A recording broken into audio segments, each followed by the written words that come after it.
استاد جان سوال من چنین است، همین در وقت تسبیح گردوندن انا 33 مرتبه سبحان الله، 33 مرتبه الحمدلله، 33 مرتبه الله اکبر میگویم.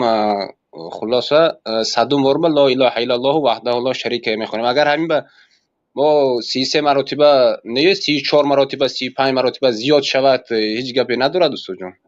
نه، آن حدیث هایی که ذکرهایی که در آن وارد شده از عدد باید رعایه کرده شود. مثلا بعد نماز فرض باید 33 بار سبحان الله، 33 بار الحمدلله، 33 بار الله اکبر، یک بار کلمه توحید، 100 بار شدنش این باید همین خیل شود.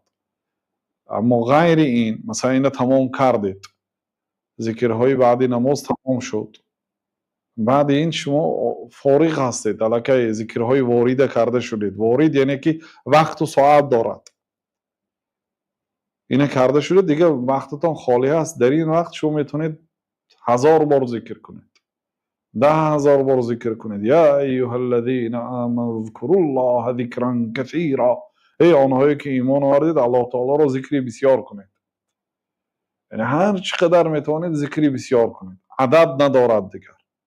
لیکن این حدیث هایی که وارد هست، یعنی با همین رقم وارد شده است، همون اجرا میکنید. چه خیلی که پیامبر اسلام گفتن همون تمام میکنید.